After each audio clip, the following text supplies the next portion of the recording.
Ispahani news hour extra সকলকে স্বাগত জানাচ্ছি। আজকের শিরোনাম আমরা রেখেছি এবারের লকডাউন। কেন এবারের লকডাউন সেটা আমরা সকলেই বুঝতে পারছি, কারণ 2020-এ আমরা লকডাউনের অভিজ্ঞতা পেয়েছি। যদিও লকডাউন শব্দটি সরকারিভাবে উচ্চারিত হয়নি, সাধারণ ছুটি ঘোষণা করা হয়েছিল এবং সেটা আস্তে আস্তে গড়াতে গড়াতে প্রায় 66 দিন সাধারণ ছুটি। যে সপ্তাহে প্রথম সাধারণ ছুটি ঘোষণা করা হলো সেই সপ্তাহটা কিছুটা ঢিলেঢালা থাকলেও তারপরের সপ্তাহ থেকে গোটা শহর, ঢাকা, নারায়ণগঞ্জ, গাজীপুর, যেসব স্পটগুলোকে আমরা হটস্পট বলি এই করোনার জন্য, সেই সব জায়গায় খুব শুনশান অবস্থা। সেই সব ছবি আমরা নিশ্চয়ই আমাদের অনুষ্ঠানের মাঝে মধ্যেই দেখতে পাবো, কারণ এবারের লকডাউনের যে ছবি সেটা আজকে নগদে একটু দেখে নিতে চাই। বিভিন্ন জেলা থেকে আমাদের সঙ্গে বিভিন্ন জেলায় যারা দায়িত্বে আছেন তেমন লোকজন আজকে যুক্ত হবেন। আমি একটু পরিচয় করিয়ে দিচ্ছি। আইইডিসিআর এর উপদেষ্টা ডক্টর মুস্তাক হোসেন আছেন, ঢাকার civil surgeon doctor Moinul Ahsan আমাদের সঙ্গে আছেন, ঢাকা মেডিকেল কলেজ হাসপাতালের মেডিসিন বিভাগের indoor medical officer doctor Dipankar ঘোষের কাছ থেকেও হাসপাতালের অবস্থা জানবো। এছাড়া সিলেট থেকে জানবো জেলা প্রশাসক কাজী এমদাদুল ইসলামের কাছ থেকে, চট্টগ্রাম থেকে জানবো বিভাগীয় কমিশনার ABM আজাদের কাছ থেকে, জানাবেন রাজশাহী থেকে মোহাম্মদ আবু কালাম সিদ্দিক, রাজশাহী মেট্রোপলিটন পুলিশের কমিশনার, এবং পাবনা থেকে কবির মাহমুদ, পাবনা জেলা প্রশাসক। তার আগে ঢাকারটা একটু আমি আপনাদেরকে জানাতে চাই। ঢাকার বাইরে বসে যারা ঢাকা দেখতে চান তাদেরকে একটু দেখে নিচ্ছি এবারের লকডাউনটা কেমন। সারাদিনই মোটামুটি একই অবস্থা। এখনও নগদে যেই ছবি সেটা আমার সহকর্মী সম্রাট আছেন তার কাছ থেকে একটু পরে দেখে নিব। তার আগে সারাদিনের অবস্থা জানাচ্ছেন মহসিন কবির। লকডাউনের প্রথম দিনে ঢাকার সড়কের ছবি এটি। সরকারি বিধিনিষেধে বন্ধ রয়েছে গণপরিবহন, কিন্তু রাজধানীর সড়ক ব্যক্তিগত গাড়ি আর CNG অটোরিকশার দখলে। গণপরিবহন বন্ধ, তাই ঢাকার বাস স্টপেজে CNG অটোরিকশার দীর্ঘ সারি। বিভিন্ন গন্তব্যে গাদাগাদি করে যাত্রী পরিবহন করছেন চালকরা। সংক্রমণ নিয়ন্ত্রণের জন্য যে লকডাউন, সেখানে স্বাস্থ্যবিধির বালাই নেই। লোকাল নিচ্ছি, লোকাল আপনার এয়ারপোর্ট পর্যন্ত আসছি, এয়ারপোর্ট থেকে এখন মহাখালী পর্যন্ত যাব, 4-5 জন করে গাদাগাদি করে যাচ্ছে। আগে যেভাবে যেতাম ওইভাবেই যাচ্ছি, তাহলে লাভ হলো কেন? টাকাটা বেশি যাচ্ছে খালি। এভাবে কখনোই সম্ভব না এটা লকডাউন পালন করা। ভাইঙ্গা ভাইঙ্গা আসছি, হাইটা ভাইঙ্গা। লকডাউন চলাকালীন বন্ধ করা হয়েছে রাইড শেয়ারিং সেবা। অ্যাপ বন্ধ থাকলেও ভাড়ায় চলছে তারা। রীতিমতো গণপরিবহনে পরিণত হয়েছে। সে বলছে 400 টাকা রামপুরা ব্রিজ, নর্মাল টাইমে লাগতো হলো আপনার এখানে 50 টাকা। যে এর আগে যখন করোনা লকডাউন দিয়েছিল তখন তো অনেকে চাকরি বাদ চলে গেছে তার কন্টিনিউ থাকার না কারণে। যে আজকে আমি যে লকডাউন পালন করব, আমি যদি বসে থাকি, আমি যদি অফিসের কাজটা না করি, তো আমারও তো সেই অবস্থা হবে। দেখো, প্রাইভেট গাড়ি দিয়ে যাত্রী আসা যাওয়া করছে, প্রাইভেট গাড়ির ভিতরে গ্যাদারিং করে যাইতেছে, CNGর মধ্যে গ্যাদারিং করে যাইতেছে, মাইক্রোতে যাচ্ছে। যে বাসে দেখা গেছে আমরা 2 সিটে একজন নিছি, ওইখানে একটু দূরত্ব ছিল, কিন্তু CNGতে ওই দূরত্বটা তো নাই। সাধারণ নিম্ন মধ্যবিত্ত নিম্ন শ্রেণীর মানুষ যারা আছে তারা কিভাবে কর্মস্থলে যাবে? আপনার জনপ্রশাসন মন্ত্রণালয় থেকে আপনি অধ্যাদেশ জারি করেন যে সরকারি বেসরকারি সাধারণ ছুটি অথবা বন্ধ, তাহলে আমাদেরও কর্মস্থলে যেতে হবে না।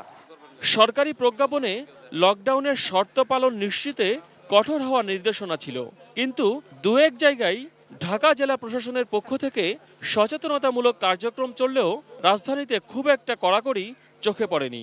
আজকে যেহেতু লকডাউনের প্রথম দিন, ওভাবে কড়াভাবে কাউকে শাস্তি প্রদান করা হচ্ছে না, তবে কি প্রথম দিনকে সবাইকে সতর্ক করে দেয়া হচ্ছে যে অতি জরুরি প্রয়োজন ছাড়া আমরা যেন কেউ বাসার বাইরে না বের হই, এবং সরকার যে লকডাউন দিয়েছে এবং স্বাস্থ্যবিধি মেনে চলার কথা বলেছে আমরা যেন সেগুলো মেনে চলি। লকডাউন না হলেও গত বছরের 26 মার্চে প্রথম সাধারণ ছুটি দেয়া হয়, যার মেয়াদ ছিল টানা 66 দিন। মহসিন কবির, ATN নিউজ, ঢাকা। সারাদিনের চিত্র দেখাচ্ছিলেন মহসিন কবির। সারাদিনের কিছু কিছু অংশ এবং পুরোটা দিনই এমন ছিল। অনেকেই অফিসে আসতে রীতিমতো অন্যান্য দিনের স্বাভাবিক দিনের মতো জ্যামে পড়েছেন। সেরকম আমার সহকর্মীরা অনেকেই জ্যামে পড়ার অভিজ্ঞতার কথা বলেছেন। সবারই বোধহয় একই অবস্থা ঢাকা শহরে। ঢাকার বাইরে কী অবস্থা সেটা একটু জানবো আমাদের সঙ্গে যারা আছেন। আমি শুরুতে একটু পাবনায় যেতে চাই। কবির মাহমুদ, সারা দেশেই তো লকডাউনের কথা বলা হয়েছে, পাবনায় আপনাদের অবস্থা কেমন?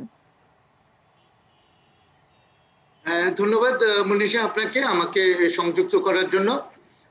পাবনাতে বাংলাদেশের অন্য আর 10টি বা 64টি জেলার বাইরের খুব বেশি পার্থক্যের কথা আমি বলছি না।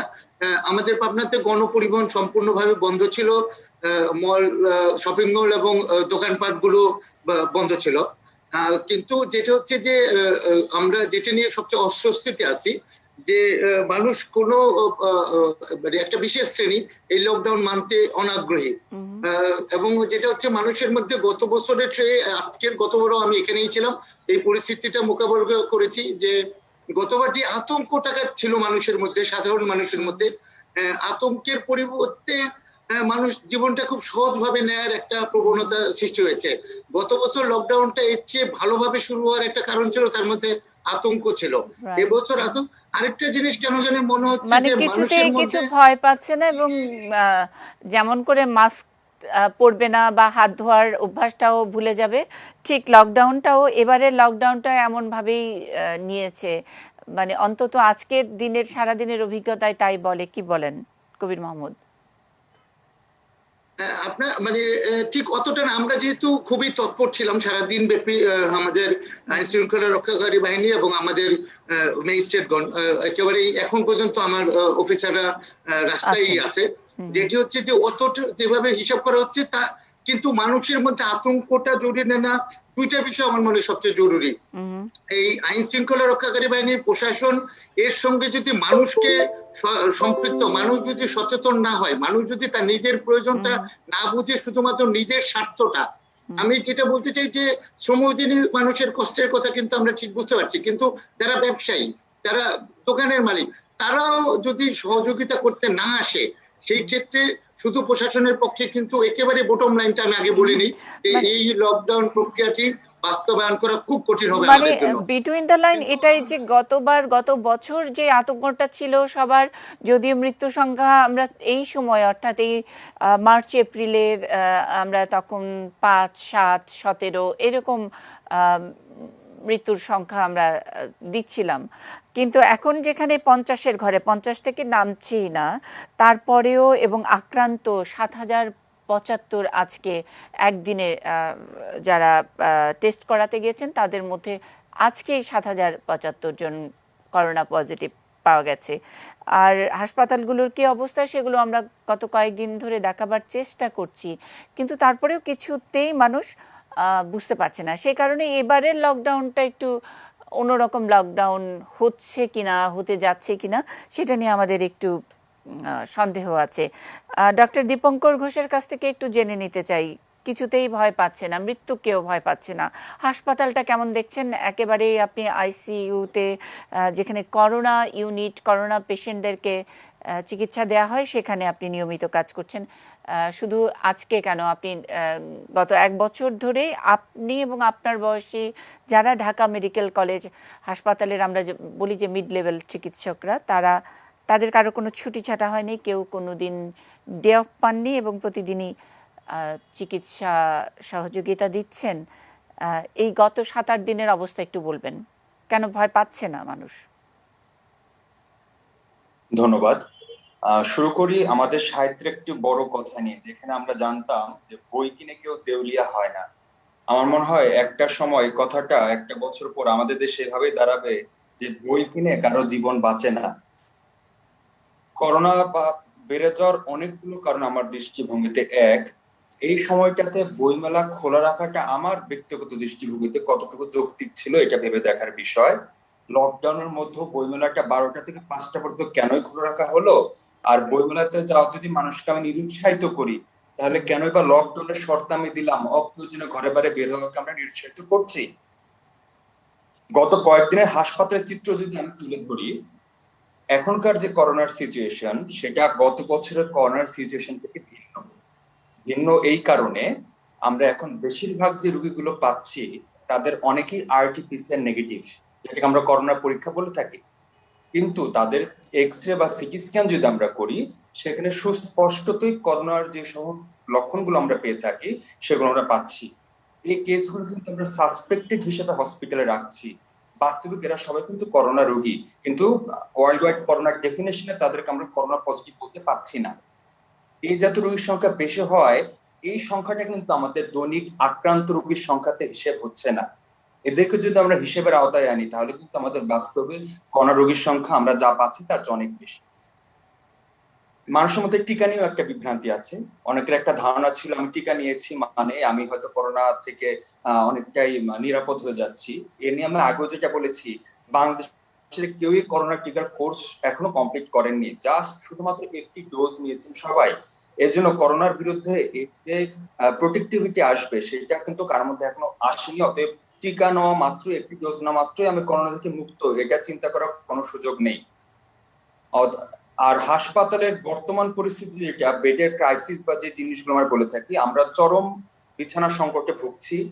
আমাদের অনেক রোগীকে বাধ্য হয়ে ফিরে দিতে হচ্ছে, এবং নিজের ব্যক্তিগত অনেক রোগীও যাদেরকে করোনা পজিটিভ ধরে আমি হাসপাতালে পাঠিয়েছি, অনেকেই হাসপাতালকে বেড না পেয়ে বাসায় ফিরে এসেছেন। তাদেরকে হাসপাতাল থেকে বলা হয়েছে একান্ত ইমার্জেন্সি সিচুয়েশন অ্যারাইজ না করলে হাসপাতালে ভর্তি রাখার মতো কোনো অবস্থা হাসপাতালগুলোতে নেই। ডক্টর দীপঙ্কর ঘোষ, এটা তো গেল ঢাকা মেডিকেল কলেজ হাসপাতালের চিত্র। ঢাকার সবগুলো হাসপাতালেই এখন একই অবস্থা। একটা করোনা চিকিৎসার একটি বেডের জন্য একটি বেডের পিছনে 1500 রোগী, এরকম একটি হিসাব আমরা আজকে সবাই মিলে আমরা করলাম। যারা যাচ্ছে না, বাড়িতে বসে চিকিৎসা নিচ্ছে। ডাক্তার হিসেবে দীপঙ্কর ঘোষ বলবেন এবার সিমটমের মধ্যে নতুন কি কি যোগ হয়েছে? আমি প্রথমে যেটা উল্লেখ করেছিলাম, এবার সিমটম মধ্যে যেটা ছিল, এর আগে আমরা জ্বর, কাশি, ঠান্ডা বা এই জাতীয় যে সিমটম গুলোর কথা বলতাম, সেই কমন সব সিমটম গুলো কিন্তু আছে। কিন্তু এর বাইরে যে ব্যাপারটা এবার এসছে নতুন, যে পেশেন্টের করোনা রোগী কোনো সিমটম ছাড়াই হঠাৎ করে তার শ্বাসকষ্ট শুরু, এবং সেক্ষেত্রে তার এক্স-রে বা সিটি স্ক্যান করে আমরা তার করোনা সাসপেক্ট করছি। তার মানে হচ্ছে আগে আমরা যখন কোনো সিমটম ছাড়া পেশেন্টকে মাইল্ড বলে বা নিরাপদ বলে চিকিৎসা করতে বলতাম, এই ক্ষেত্রে কিন্তু অনেক রোগী কোনো লক্ষণ ছাড়াই হঠাৎ করে অক্সিজেন সংকটে ভুগছেন, এবং পরবর্তীতে অক্সিজেন সংকট হওয়ার পর তাকে আমরা করোনা বলে ডায়াগনোসিস করছি। দ্বিতীয়ত যেটা পরিবর্তন, আগের বার গত বছরের সিমটমের প্যাটার্নে আমরা শিশুদেরকে বা কম্পারেটিভলি ইয়াংদেরকে সেফ বলতাম, যে তারা সংক্রমিত কম হচ্ছে। কিন্তু এবারে যে করোনা প্যাটার্ন, তাতে কিন্তু শিশুরা আক্রান্ত হচ্ছে, এবং এইবারের করোনার ফ্যাটালিটি রেট মানে মৃত্যুর হার কিন্তু অন্যবারের গত বছরের করোনা প্যাটার্ন এবারের ফ্যাটালিটি রেটটা বেশি। তারপরেও ভয় পাচ্ছে না, তারপরে মানতে চাইছে না। তারপরে রাস্তার অবস্থা আপনি নিশ্চয়ই দেখলেন, এবং এখনকার রাস্তার অবস্থাও আমি কিছুক্ষণের মধ্যে দেখাবো। ফ্যাটালিটি রেট বেশি, তারপরেও কেন মানতে চাইছে না, কি মনে হয় দীপঙ্কর? এখানে কয়েকটা ম্যাটার জড়িত। এক, আমরা যারা গত 1 বছর ধরে চিকিৎসা সেবা দিয়ে যাচ্ছি, আমরা কিন্তু একটা সমস্যা এক্সহস্টেড হয়ে যাচ্ছিলাম যে আর কত বার্ডেনটা আমরা নিব। কোনো ছুটি বা রিক্রিয়েশন বা ফ্যামিলি টাইম, সবাই লকডাউন হয়তো কোয়ালিটি টাইম কাটান, আমাদের কিন্তু কোয়ালিটি টাইম জিনিসটা আমাদের লাইফ থেকে গত 1টা বছর যাবত নেই। এক, দ্বিতীয়ত মানুষ এই জিনিসটা দেখতে দেখতে এমন একটা পর্যায়ে এসে দাঁড়িয়েছে, জীবন ও জীবিকা নাকি জীবন, এই একটা প্রশ্নের মুখোমুখি এসে মানুষ দাঁড়িয়েছে। দুই, আমাদের কিছু কিছু প্রশাসনিক সিদ্ধান্ত, বইমেলাটা, আমার দৃষ্টিভঙ্গি, বইমেলাটাকে এই সময় নিশ্চয়ই ওপেন না করতে ক্লোজ করে দিলে অনেকগুলো মানুষের গ্যাদারিং কে আমরা হয়তো এই সময়টাকে অ্যাভয়েড করতে পারতাম। যেখানে আমরা সোশ্যাল গ্যাদারিং কে ডিসকারেজ করছি, সেখানে একটা বইমেলার মতো গ্যাদারিং কে এই সময় এনকারেজ না করাটা হয়তো বুদ্ধিমানের কাজ হতো। তৃতীয়ত, টিকা নিয়ে মানুষের মনে যে ভ্রান্ত ধারণা, এটা আমি একটু আগেও যেটা বলেছি, টিকা অনেক মানুষকে আরো বেশি সাহসী আচরণ করতে উৎসাহিত করেছে, যেটা তার। কিন্তু দীপঙ্কর, যেসব পেশেন্ট পাচ্ছেন তারা কি সবাই টিকা নিয়ে খুব নিয়ম কানুন মানেনি, তারই ফলাফল করোনায় আবারও আক্রান্ত হয়েছে, সেরকম কি পেশেন্ট পাচ্ছেন? নাকি এমনি মানে যারা টিকা নেয়নি, নিতে পারেনি বা এখনো সিরিয়ালে আছে, সেই ধরনের পেশেন্ট আসছে? আর তার উপরে আরেকটা জিনিস, সিমটমের মধ্যে এবার একই সঙ্গে ডায়রিয়ার প্রকোপটাও হচ্ছে, এটা চিকিৎসকেরা অনেকেই বলছেন। আপনার অভিজ্ঞতাও তাই বলে কিনা? প্রথমত, রোগীর যে সংখ্যা, তাতে টিকা না নেওয়া রোগীর সংখ্যাটা বেশি, কিন্তু তার মানে এই না যে আমরা টিকা নেওয়া পেশেন্ট পাচ্ছি না। টিকা নেওয়া যে সমস্ত পেশেন্টদের আমরা পাচ্ছি, তাদের মধ্যে একটা বড় অংশ তরুণ বয়স, বয়সে। ইভেন আমার আন্ডারে যে ইন্টার্নি চিকিৎসক এখন কাজ করছেন, যারা টিকা নিয়েছেন, তাদের মধ্যে অলরেডি 5জন করোনা পজিটিভ এসেছেন ওয়ার্ডে কাজ করতে গিয়ে। আমি আজকে ওয়ার্ডে 2জন পেশেন্ট পেয়েছি যাদের আরটিপিসিআর নেগেটিভ, কিন্তু যার চেস্ট এক্সরে করে আমরা তাকে করোনা সংক্রমণ হিসেবে চিহ্নিত করেছি। আর ডায়রিয়ার যে ব্যাপারটা এসেছে, ডায়রিয়ার সিমটমটা গত বছর করোনা প্যাটার্নও ছিল, যে লুজ মোশন, আনএক্সপ্লেইনড লুজ মোশনকে আমরা করোনা লক্ষণ হিসেবে ধরেছিলাম। কিন্তু এই বছর এসে এই ডায়রিয়া প্যাটার্নটা গতবারের চেয়ে এবার আরো বেশি এমফাসাইজ পাচ্ছে, কারণ এবার সংক্রমণের ডায়রিয়ার লক্ষণ নিয়ে আসা রোগীর সংখ্যাটা বেশি। এটা আগেও ছিল, এবছর বরঞ্চ সেই লক্ষণের প্রকোপটা আগের তুলনায় বেশি। জি, অনেক ধন্যবাদ দীপঙ্কর। থাকবেন আমাদের সঙ্গে, আরো অন্যান্য প্রশ্ন আছে নিশ্চয়ই আমরা আপনার কাছ থেকে জেনে নেব। একটু ঢাকা শহরের অবস্থাটা কি আমরা জানাতে পারবো? আমাদের বিভিন্ন জেলা থেকে যারা সংযুক্ত হয়েছেন এবং দেখছেন আজকের এই অনুষ্ঠান এবারের লকডাউন শিরোনামে, এবারের লকডাউনটা কেমন হচ্ছে, দিনের চিত্রটা আমরা দেখেছি, রাতের চিত্রটা দেখার জন্য আমরা সহকর্মী সম্রাট আনোয়ারের কাছে একটু যেতে চাই।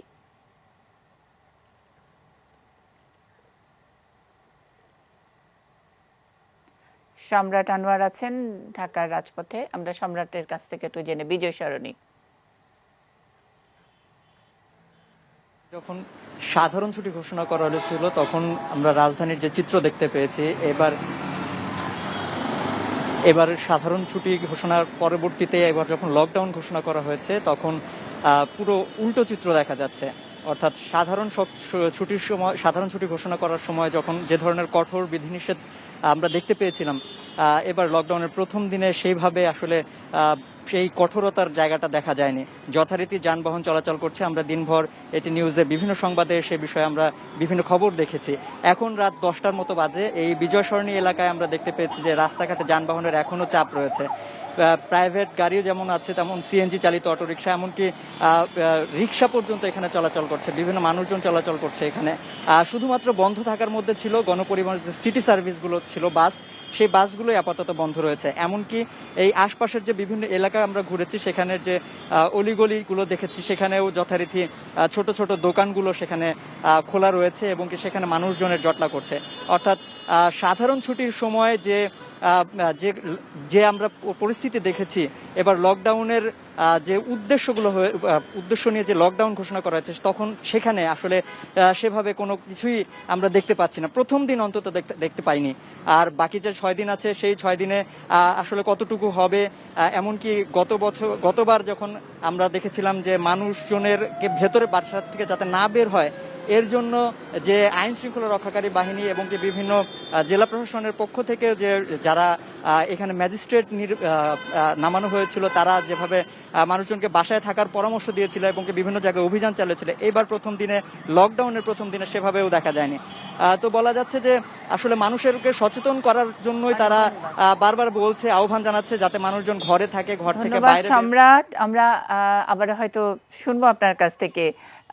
সম্রাটের মাধ্যমে আমরা দেখে নিলাম ঢাকা রাজপথের কি অবস্থা। আসলে সারা দিন বিভিন্ন যানবাহন চলেছে এবং যেটা মহসিন কবিরের রিপোর্টে দেখলাম যে আগে সিএনজি চালিত অটো রিকশায় হয়তো 2জন যাত্রী যেত, আজকে এবারের লকডাউনে সেখানে গাদাগাদি করে 5জন 4জন করে যাচ্ছে। সুতরাং এটা সোশ্যাল ডিস্টেন্সিংই বলি আর হাইজিন মেনটেন যাই বলি না কেন, সেগুলোর সব কিছুর প্রশ্নকে আসলে মিথ্যে করে দেয়।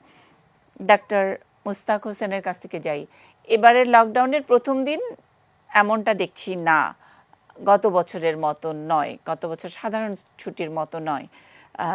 গত বছর সাধারণ ছুটি ঘোষণার পরেও কিন্তু সমালোচকেরা অনেকেই অনেক কথা বলেছেন যে ঠিকঠাক করে আসলে সরকার শব্দটি উচ্চারণ করেনি, যার কারণে মানুষ মানছে না, ফেরিতে করে চলে যাচ্ছে, লাখ লাখ মানুষ আবার ঢাকায় কাজ করতে চলে এলো ইত্যাদি, এগুলো নিয়ে নানান কথা হয়েছে। এবারের লকডাউনটা তাইলে কি হচ্ছে, কি হতে যাচ্ছে? ধন্যবাদ। প্রথমে লকডাউন কথাটার প্রতি আমার আপত্তি জানিয়ে রাখছি। আমাদের যে বিধি ব্যবস্থা সরকার ঘোষণা করেছেন, এটা হচ্ছে জনস্বাস্থ্যের ব্যবস্থা, সামাজিক কতগুলো ব্যবস্থা। এটার অবজেক্টিভ, উদ্দেশ্য হচ্ছে সংক্রমণটাকে কমানো, সংক্রমণটাকে নিয়ন্ত্রণে আনা। এটার উদ্দেশ্যটা না আমি সবকিছু বন্ধ করার উৎসবে পরিণত করব, যতগুলো পারি সব বন্ধ করে দেব। বন্ধ করা হচ্ছে একটা মিনস বা উপায়। এই আমি সংক্রমণ কমানোর জন্য বিভিন্ন প্রতিষ্ঠান বন্ধ করা, কোথাও জনবল অর্ধেক করা, কোথাও জনবলকে শিফটিং ডিউটি করা, শারীরিক দূরত্ব রাখা, সেগুলো কাজে বন্ধ করাটা যদি আমি মনে করি এটাই আমাদের মূল লক্ষ্য, তাহলে আমি বিশেষ কোনো অনুষ্ঠান কেন বন্ধ করা হচ্ছে না এগুলো নিয়ে আমরা একটা মানে উদ্দেশ্যমূলক বা একতরফা প্রচারে যাব। যেমন একটা প্রথমে প্রচারের একটা প্রধান লক্ষ্য ছিল যে বিমানবন্দরে কেন স্ক্যানার নেই, যেখানে শুধুমাত্র একটা থার্মোমিটার দিয়ে তাপমাত্রা মাপা যায়। স্ক্যানারের জন্য আমরা একেবারে অস্থির হয়ে গিয়েছিলাম, ওর যারা স্ক্যানার আমদানি করেছে তাদের লাভ হয়েছে। তো এইভাবে আমাকে দেখতে হবে যে সংক্রমণ প্রতিরোধের ঝুঁকি কতটুকু বাড়াচ্ছে। যেমন আপনি ঠিকই বলেছেন, গণপরিবহনে যদি গাদাগাদি করে কি বলে সিএনজি অটোরিকশায় কিংবা কোনো একটা ছোট গাড়িতে অচেনা লোকজন যারা একই পরিবারের সদস্য না, তারা যদি পাশাপাশি থাকে অবশ্যই সংক্রমণের ঝুঁকি বাড়াবে। বা কোনো একটা জায়গায় কিন্তু খোলা জায়গায় যদি কেউ হেঁটে চলে যায়, পারস্পরিক শারীরিক দূরত্ব থাকে, সেখানে কিন্তু সংক্রমণ ছড়ায় না। খোলা রাস্তায় যদি সবাই হেঁটে যায় সেখানে কিন্তু সংক্রমণ ছড়াবে না, কিন্তু যখন একটা দোকানে সবাই মিলে গাদাগাদি করবে সেখানে সংক্রমণটা ছড়াবে। আমাদেরকে এরকম সুনির্দিষ্ট লক্ষ্য ভিত্তিক জায়গায় যাওয়া দরকার, যে আমরা যেখানে যেখানে সংক্রমণ ছড়ায় সেই জায়গাগুলোকে আমরা ইন্টারভেনশন করবো, সেই জায়গাগুলোকে আমি পাতলা করে দেবো। দেখুন, এই যে আমাদের ম্যাজিস্ট্রেট বা পুলিশ কাজ করছেন, এটা হচ্ছে মূলত সচেতনতামূলক কার্যক্রম, এটাই সঠিক। জরিমানা হচ্ছে একটা অংশ মাত্র। অথচ আমরা যখন পারফরমেন্স ইন্ডিকেটর করি, তারা ঠিক মতো কাজ করছে কিনা তারা নিজেরাও বলে আমি আজকে এত লাখ টাকা জরিমানা করেছি, এটা দিয়ে তারা মনে করেন তার দায়িত্ব পালন করেছেন না। আমি এতজন মানুষকে সচেতন করেছি, তাহলে পরের দিন আমি দেখবো যে কতজন মানুষ মাস্ক পরছে। এই মাস্ক বিতরণ নিয়েও আমার কথা আছে। সার্জিক্যাল মাস্ক বিতরণ করছেন, এটা ওয়ান টাইম ইউজ, একবার ব্যবহার করা যায়। একজন শ্রমজীবী মানুষকে আপনাকে কাপড়ের দেওয়া উচিত, যিনি ধুয়ে ধুয়ে পরবেন। যাক, সেটা একটা দিক মাত্র। কাজে আমাদের মনে হয় যে আমাদের ঝুঁকি বিবেচনা করতে হবে। আমি তো মনে করি আমাদের যে যাতায়াত নিয়ন্ত্রণের যে ব্যবস্থা লকডাউন নামে পরিচিত, এই যাতায়াত নিয়ন্ত্রণের প্রথম দিনটা নিশ্চয়ই এটা মানে অনেক উৎসাহ ব্যঞ্জক। গতকালের চাইতে পরিস্থিতি অনেক উন্নত। এখন যদি আপনি গত বছরের যখন প্রথম দিকে ঠিকই বলছেন আমাদের একজন চিকিৎসক ভাই, যখন একটা অজানা মহামারী আমাদের হানা দিল, আমরা সবাই উদ্বিগ্ন ছিলাম, ভীত সন্ত্রস্ত। সরকার ঘোষণা করার আগেই রাস্তাঘাট খালি হয়ে গিয়েছিল। যখন প্রথম 8ই মার্চ ঘোষণা করা হলো টেলিভিশনে, আমাদের আইডিসি ডিরেক্টর বললেন, তখন রাস্তাঘাট খালি হয়ে গেছিল। এখন কিন্তু প্রতিদিন তার চাইতে অনেক বেশি, 7,000 মানুষ সংক্রমিত হচ্ছে। মানুষ কিন্তু আগের মতো উদ্বিগ্ন নন, এটা স্বাভাবিক। অতিরিক্ত শোক বা অতিরিক্ত আনন্দ বেশি দিন স্থায়ী হয় না, সেটা মহামারী হোক বা ব্যক্তিগতই হোক। সেক্ষেত্রে আপনাকে টেইলর্ড অ্যাপ্রোচে যেতে হবে, সেখানে টার্গেটেড অ্যাপ্রোচে যেতে হবে। ধারালো পদক্ষেপ চলতে পারে সাময়িকভাবে। আপনি এই যে এখন আপনারা বলছেন ধীরে ধারা চলছে, আমি তো মনে করি যদি আমি টার্গেটেড অ্যাপ্রোচে যাই, আমরা যে সমস্ত জায়গায় সংক্রমণটা বেশি সেখানকার মানুষকে বিপদ মুক্ত অবস্থায়, ঝুঁকিমুক্ত অবস্থায় কাজ করতে অভ্যস্ত করে তুলতে পারি, তাহলে কিন্তু আমাদের এটা অনেকদিন চালিয়ে যেতে পারবো। এটা এমন নয়, আমি বলতে শুনেছি প্রথম ঢেউয়ের সময় টানা কারফিউ দিয়ে আমি 2 সপ্তাহ 3 সপ্তাহ তারপর ছেড়ে দেবো, কখনোই না। টানা কারফিউ যদি আপনি দেন তারপরে ছেড়ে দিবেন, সংক্রমণটা আগের চাইতে অনেক বেশি এখানে আমাদেরকে সংক্রমিত করবে। কারণ গোটা পৃথিবী থেকে যতক্ষণ পর্যন্ত আমি এই করোনা সংক্রমণকে বিদায় করতে না পারছি বা করোনাকে পর্যদস্ত করতে না পারছি টিকা দেওয়ার মাধ্যমে, সংক্রমণ কিন্তু বারবার ঘুরে আসবে। আপনি 7 দিন খুব কঠোরতা করলেন, 8ম দিন থেকে সব খুলে দিতে বাধ্য হলেন, ওটা কিন্তু আমাদেরকে সংক্রমণ কিংবা মৃত্যুর হার কিন্তু কোনো মতে কমাবে না। বরঞ্চ আমি যদি একদম বেছে বেছে সুনির্দিষ্ট ভাবে কোন কোন গ্যাদারিং এর জায়গাগুলো আমি নিয়ন্ত্রণ করবো, অফিস আদালত কিভাবে চলবে, এটাকে যদি অভ্যস্ত করতে পারি ঝুঁকি কম করে, এবং এই পরিস্থিতি মাসের পর মাস চলবে, আমি তো মনে করি অন্তত আগস্ট মাসের আগে আমরা এই পরিস্থিতি থেকে মুক্তি পাবো না। আমাদের মৃত্যু সংখ্যা কমাতে হবে, এটা একটা সংক্রমণটা খুব একটা কমাতে না পারলো, তাহলে আমাদের এই ঝুঁকিটা যদি কমাতে পারি এই সমস্ত জায়গাকে টার্গেট করে, তাহলে কিন্তু আমাদের অবস্থা উন্নত হবে। না হলে আপনারা কঠোরতা বলতে যা বলছেন, আমি মনে করি মানুষ যে রাস্তায় নেমেছে, অধিকাংশ মানুষ তাদের সমস্যা আছে, কেউ শখ করে রাস্তায় নামে না। সেই সমস্যাগুলো আমাকে শুনতে হবে এবং তার সমাধান দিতে হবে তড়িৎ গতিতে।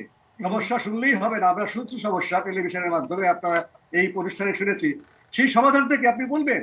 কাজে আমি মনে করেছি আমি যে একটা সুবিধাজনক অবস্থায় আছি, আমার গাড়ি পুলিশ আটকাচ্ছে না, কারণ আমার গাড়িতে স্টিকার দেওয়া আছে যে করোনা মোকাবেলায় চিকিৎসক, করোনা মোকাবেলায় গণমাধ্যম কর্মী। আর যেই লোকটা সিএনজিতে কষ্ট করে যাচ্ছে সে একদম অসচেতন, সে ইচ্ছা করে করোনা ছড়াচ্ছে। এভাবে মানুষের প্রতি অবজ্ঞা করা, মানুষকে নিয়ে উপহাস করা অবশ্যই অনুচিত। প্রত্যেকের সমস্যা আছে। ডক্টর মুস্তাক হোসেন, আমি শুনবো আবার আপনার কাছে। টার্গেটেড অ্যাপ্রোচের কথা বললেন। একটা বছর তো আমাদের নানা রকমের ট্রায়াল অ্যান্ড এররের মধ্যে, সবসময় আমরা একই কথা বলেছি যে এই মহামারী, এই রোগটি, এই ভাইরাসটি নতুন, সুতরাং আমরা অনেক কিছুই জানি না। অনেক রকমের আচার আচরণগুলোই আমাদের কোনো কোনো ভালো এক্সাম্পল থেকে নিতে হবে, যেগুলো আমাদের সঙ্গে, আমাদের দেশের সঙ্গে জুতসই। এই যে টার্গেটেড অ্যাপ্রোচ আজকে 1 বছর পরে বলছি, যেখানে কোথায় গিয়ে ভিড় কমাতে হবে, কোথায় কোন পদ্ধতি অবলম্বন করতে হবে, সেগুলো নিয়ে নিশ্চয়ই কাজ হয়ে যাওয়ার কথা এতদিনে, গত 1 বছরের অভিজ্ঞতায়। সেটা কি হয়েছে? প্রশ্ন থাকলো। একটা বিরতির পরে আবারও ফিরছে আলোচকদের কাছে।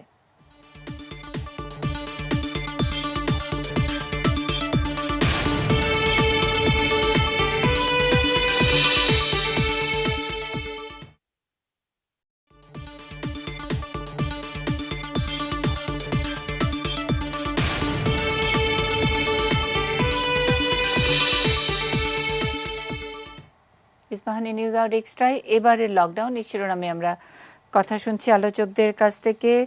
একটু চট্টগ্রাম থেকে ঘুরে আসতে চাই। বিভাগীয় কমিশনার চট্টগ্রাম ABM আজাদ, এবারের লকডাউন চট্টগ্রামে কেমন হচ্ছে? জি ধন্যবাদ। চট্টগ্রামের মানে আপনি ঢাকার যে চিত্রটি দেখালেন তার চাইতে ভালো এটুকু বলা যায়। চট্টগ্রাম আপনি জানেন যে এটি বাণিজ্যিক রাজধানী। এখানে যে বিষয়টি আমাদের মাথায় রাখতে হয়েছে সেটা হচ্ছে যে সারা দেশের সাথে সাপ্লাই চেইন যেটা, সেটিকে কাটা ছিল আমাদের সরকারি নির্দেশনা, যে কারণে চট্টগ্রাম বন্দর থেকে বিভিন্ন রকমের পণ্যবাহী গাড়ি রীতিমতো যাওয়া আসা করেছে। এটি ছিল মোটামুটি রেগুলার একটি চিত্র। আর গণপরিবহন আসলে খুব শক্তভাবে এখানে যেটা শহরের ভেতরের চিত্রটি সেটি মানে অনুসরণ করা হয়েছে। কিছু রিক্সা চলেছে, এটি আসলে নেহায়েত দরিদ্র মানুষের দিকে চিন্তা করে এটি চিন্তা করা হয়েছে। আর এমনি মানে ঢাকার চেয়ে ভালো ছিল এটুকু বলা যায়। আচ্ছা, ঢাকার চেয়ে ভালো। ঢাকার সিভিল সার্জন আমাদের সঙ্গে আছেন, তার কাছ থেকে একটু শুনবো। ঢাকার চেয়ে ভালো ছিল, কিন্তু এবারে লকডাউন আর মানে 2020-এর সাধারণ ছুটি, এটার মধ্যে কি কোনো পার্থক্য আপনি দেখতে পাচ্ছেন? মানুষের মধ্যে আতঙ্ক কমে গেছে, গা সওয়া, লম্বা সময় ধরে করোনাটা আছে বলে করোনাকে পাত্তাই দেওয়া হচ্ছে না, ব্যাপারটা কি এরকম চট্টগ্রামেও? না, এটা ঠিকই বলেছেন যে গত বছর যখন প্রথম চলাচলের উপর যে নিষেধাজ্ঞা, যেটিকে আমরা প্রচলিতভাবে লকডাউন মানুষ, এটি আসলে সরকারিভাবে কোনো প্রচলিত শব্দ নয়। এবং আমাদের দেশের লকডাউনের চিত্রটি যদি বলি, আর ওই ইউরোপিয়ান কান্ট্রিতে যে লকডাউন, সেটির ভাষা কিন্তু সম্পূর্ণ ভিন্ন। তো আপনি যেটা বলেছেন যে গতবারের মানুষের যে ভিতরে যে শুরুতে যে একটি আতঙ্ক ব্যাপার ছিল, সেটির কারণে মানুষ নিজেই ঘরে ঢুকে গিয়েছিল, শুধু ঘোষণার অপেক্ষা ছিল। এখন কিন্তু মানুষের মধ্যে সেই 1 বছরে করোনার যে জীবনযাত্রার চিত্রটি, সেটি কিন্তু মানুষ অনেকটাই তার সাথে কি বলবো যে সহনীয় পর্যায়ে নিয়ে এসছে। এবং সে এটার সাথে অনেকটা বলা যায় সহ অবস্থান, যেটিকে বোঝায়, অনেকটা সহ অবস্থান জাতীয় মানসিকতা তৈরি হয়েছে। এবং ইতিমধ্যে যেটা আমাদের অন্যান্য বক্তারা বলেছেন যে আপনার টিকা বা ভ্যাকসিন দেওয়ার কারণে মানুষের মধ্যে এক ধরনের সাহসিকতা তৈরি হয়েছে। আর দ্বিতীয়ত, মানুষ স্বাভাবিকভাবে যেটি মানুষের সহজাত প্রবৃত্তি, যে দীর্ঘদিন সে একটি জায়গায় আবদ্ধ থাকতে চায়, এটি একেবারে আমাদের দেশের চিত্র না, সারা পৃথিবীর চিত্র। আপনি দেখেন যে কঠোরতম লকডাউন আমরা যেটা দেখে থাকি ইউরোপিয়ান কান্ট্রিতে, সেখানে আপনার ফ্রান্সের মতো জায়গাতেও মানুষ কিন্তু এটিকে মানে এটির এগেইনস্টে কথা বলছে, ভেঙে পড়ছে। আমাদের ঠিক সম্মিলিত প্রতিবাদ নয়, কিন্তু শুনতে চাইছে না। এবং এত আমরা প্রতিদিনই অন্তত গত 1 সপ্তাহ 1.5 সপ্তাহ ধরে যেরকম হিসেব দিচ্ছি, পরিসংখ্যান দিচ্ছি, তথ্য দিচ্ছি, তাতে মানুষ আর 50, 60, 58, 59 এগুলো কোনো আসলে নাম্বারই না মৃত্যুর সংখ্যা করোনায় একটা ভাইরাসে আক্রান্ত হয়ে, এবং যারা আসলে ভুগছেন তারাই জানেন। তার বাইরে অন্যরা অন্যদের কথা যখন শুনছে ততটা বোধহয় ঠিক উপলব্ধি করতে পারছেন না। ঢাকার চেয়ে ভালো এরকম একটি কথা বলেছেন চট্টগ্রামের বিভাগীয় কমিশনার ডক্টর মইনুল আহসান। একটু বলেন, ঢাকার চেয়ে ভালো ভালো হলেও ঢাকার লোকজনকে নানা রকমের কটু কথা শুনতে হয়, খারাপ হলেও শুনতে হয়। সাধারণ ছুটি কেন বলা হলো, কেন লকডাউন বলা হলো না সেটা নিয়ে সমালোচনা। আবার যখন নাকি কঠোরভাবে লকডাউন মানার জন্য অন্তত 1 সপ্তাহ তখন বলা হলো, তখন আবার লকডাউনকে পাত্তা না দেওয়ার একটা প্রবণতা। সুতরাং অন্য জায়গার চেয়ে ঢাকার চেয়ে অন্য জায়গার অবস্থা ভালো। কেমন লাগে ঢাকার সিভিল সার্জন হিসেবে এরকম একটি কথা শুনতে? ধন্যবাদ। আমি স্যারের প্রতি সম্মান রেখে বলছি, আসলে মানে আমরা যে পুরো দেশটাকে চিন্তা করি যে কোনটা ভালো কোনটা খারাপ, এটা নিয়ে চিন্তা করলে আসলে হবে না, আমাদের দেশ নিয়ে চিন্তা করতে হবে। তার যেটা বলেছেন যে আমাদের লাইফ লাইন, চিটাং যেমন একটা বাংলাদেশে port of entry, life line maintain করতে হয়, অ্যাট দ্য সেম টাইম ঢাকাও তো আমাদের একটা রাজধানী, এখানে অনেক কিছুই কনসিডার করার ব্যাপার আছে। আসলে লকডাউন আমাদের গতবার যেটা ছিল যে ছুটি এবং আতঙ্ক দুটো একসঙ্গে ছিল, এবং সে আতঙ্কটা এবার আসলে নেই। আমাদের ফুটেজ তো ওদের কাছে আছে না। আজকে মনে করতে হচ্ছে যে আমাদেরকে করোনা নিয়ে বাঁচতে হবে, এই চিন্তাটা গতবার মানুষের মনে ছিল না। গতবার আপনাদের বোধহয় মনে আছে যে বলা হচ্ছিল যে করোনা এপ্রিলে চলে যাবে, এপ্রিলে আসলে বলা হলো জুনে চলে যাবে, জুনে বললো যে বর্ষা আসলে চলে যাবে। এখন কিন্তু সেই ধারণা থেকে আমরা বের হয়ে এসেছি। আমাদের মনে একটা বদ্ধমূল ধারণা এবং বাস্তবতা যে আমাদের করোনা নিয়ে বাঁচতে হবে, এই যে ধারণাটা মানুষের মধ্যে প্রবেশ করেছে, এটা কিন্তু আপনি লকডাউন বলেন বা সাধারণ ছুটি বলেন, এটা ব্যর্থতা একটা কারণ। তবে আমি মনে করি যে আমাদের নিজেদের ব্যর্থতা অবশ্যই আছে, যে আমাদের জনগণের মধ্যে সচেতনতা অনেক এখনো কম। আমাদের আপনি আজকে বলছেন যে চিন্তা করি, আমি তো বলবো যারা শিক্ষিত জনগণ, যারা সচেতন জনগণ, তারাও কিন্তু লকডাউন মানছেন না। তারা কেন মানছেন না? তারা সবকিছু জানেন, বোঝেন। এখানে আমি মনে করি আমাদের সামাজিক সচেতনতা এই পয়েন্টটাতে আমাদেরকে বারবার আঘাত করতে হবে। যতদিন পর্যন্ত আমরা সচেতন না হব সামাজিকভাবে, পারিবারিকভাবে, এখান থেকে আপনি কোনোভাবেই লকডাউন আপনি বাস্তবায়ন করতে পারবেন না। আজকে আমি ঢাকা শহরে অনেক জায়গায় গিয়েছি, আমাদের সরকার তো আদেশ দিয়েছে, 18টা নীতিমালা দিয়েছে যে আপনি অফিসে 50% জনগণকে দিয়ে কাজ করবেন। আমি শিওর যে সরকারিভাবে এটা হয়তো আমরা মেনেছি, কিন্তু ব্যক্তিগত পর্যায়ে আজকে ঢাকা শহরের কোনো অফিসে অর্ধেক জনবল দিয়ে চলেনি। বেশিরভাগ অফিসই তাদের স্বাভাবিক জনবল দিয়ে চালিয়েছে এবং আদেশ দিয়েছে সবাইকে আসতে হবে। আপনি কিভাবে আসবেন সেটা আপনার দায়িত্ব। এর ফলে কি হয়েছে, এই জনগণগুলো বাধ্য হয়ে আজকে সিএনজিতে উঠছে।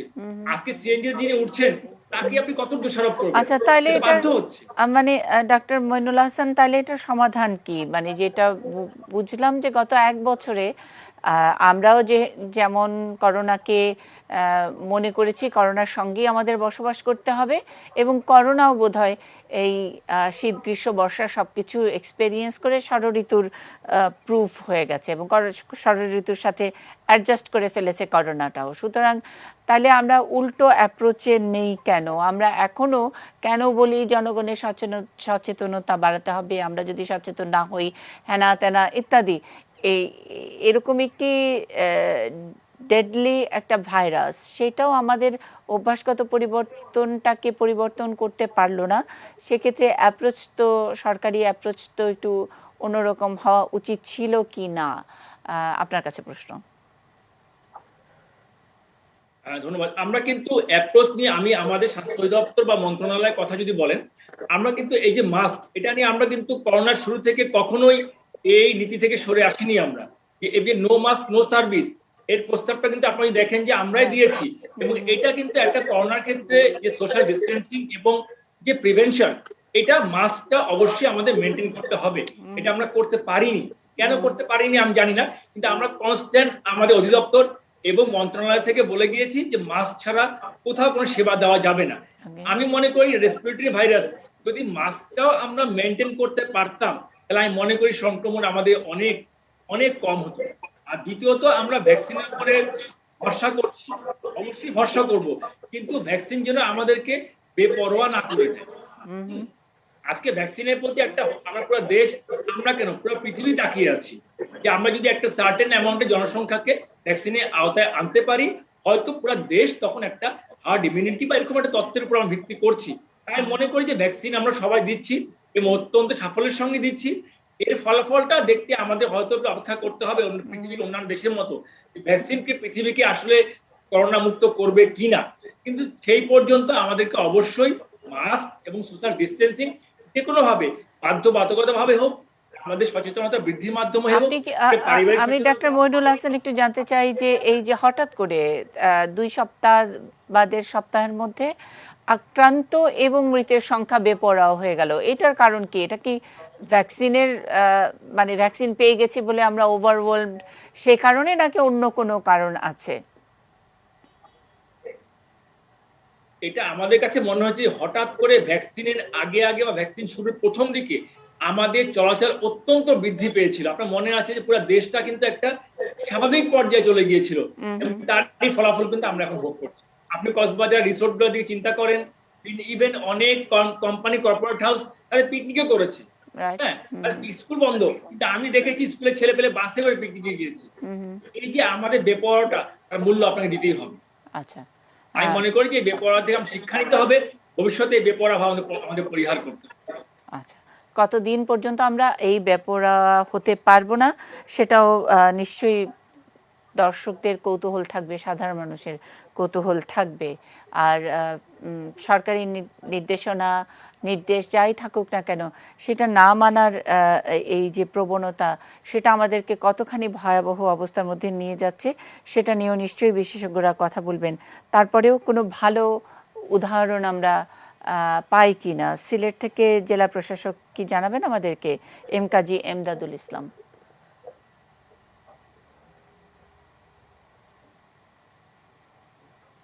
আনমিউট করতে হবে একটু। ধন্যবাদ আপনাকে। আসলে মানুষ সামাজিক জীব। বাংলাদেশের মানুষ বিভিন্ন অনুষ্ঠানের মধ্য দিয়ে তারা সামাজিকভাবে মেলামেশা করে থাকে। এমন একটি ব্যাধি আমাদের দেশে আসলো যেখানে সামাজিক দূরত্ব বজায় রাখা ছাড়া এর বিস্তার রোধ করা সম্ভব না। দীর্ঘদিনের যে অভ্যাস আমাদের সামাজিক মেলামেশা, সেখান থেকে পরিত্রাণ পাওয়া অত সহজ বিষয় নয়। দেখুন, এখন শুধু বাংলাদেশে কিন্তু করোনা বিস্তার ঘটেনি, এই মুহূর্তে আমরা সারা বিশ্বে দেখতে পাচ্ছি করোনা বিস্তার ঘটছে। এই কারণে আমাদের যে কাজটি করতে হবে, আমি মনে করি করোনা একবারে চলে যাবে না, করোনা আমাদের থাকবেই। আমি একটু আপনার অভিজ্ঞতা জানতে চাই, কারণ আসলে সিলেট এই কারণে আমাদের কাছে অনেক গুরুত্বপূর্ণ যে এবারের যে ভ্যারিয়েন্টের কথা বলছেন, গত পরশু আমাদের এই অনুষ্ঠানে বিশেষজ্ঞ চিকিৎসক এবং যারা গবেষক তারা বলছিলেন যে এবার সাউথ আফ্রিকার ভ্যারিয়েন্ট এসেছে, এবার ইউকে ভ্যারিয়েন্ট অনেক বেশি পাওয়া যাচ্ছে। চিকিৎসকেরা ভালো বলতে পারবেন, কিন্তু তারাই আমাদের এই অনুষ্ঠানে জানিয়েছেন ইউকে ভ্যারিয়েন্ট। অর্থাৎ আমরা জানি যে সিলেটের অনেক মানুষ লন্ডন থেকে এবার এসেছেন, সিলেটে এসেছেন, আত্মীয় স্বজন পরিবারের লোকজনকে দেখতে এসেছেন। সুতরাং ইউকে ভ্যারিয়েন্টটা আমাদের এখানে ওখান থেকেই পাওয়া গেছে, সেরকম তথ্য একেবারে সুনির্দিষ্ট তথ্য আছে। সেক্ষেত্রে আপনারা সিলেটে কি কোনো স্পেশাল কোনো কেয়ার নিচ্ছেন কিনা? দেখুন, ইউকে থেকে যখন কোনো ফ্লাইট আসে তখন ঢাকাতেও কিছু লোকজন আসে এবং সিলেটে বেশি আসে। সরকার যখন থেকে সিদ্ধান্ত নিলেন যে ইউকে থেকে ফ্লাইট আসলে আমাদেরকে অবশ্যই ভাবে 14 দিন ইনস্টিটিউশনাল কোয়ারেন্টাইন অর্থাৎ হোটেলে থাকতে হবে। পরবর্তীতে এটা 7 দিন করা হলো। আমরা এটা স্ট্রিক্টলি মেনটেন করার চেষ্টা করেছি। সেহেতু ইউকে ভ্যারিয়েন্ট যে আসছে শুধু সিলেটের মাধ্যমে আসছে বিষয়টি এমন না, এটা ঢাকাতেও আসছে। এটার বিস্তার রোধ করার জন্য আমাদের যে ইনস্টিটিউশনাল কোয়ারেন্টাইন এটাকে আমরা শক্ত হাতে মেনটেন করার যে চেষ্টা আমি একটু করেছি। জানতে চাই এবং যে আমরা এই মনে যে করি ইনস্টিটিউশনাল কোয়ারেন্টাইন এটা কি গত 1 বছর ধরে খুব ভালোভাবে কি মানা হয়েছে?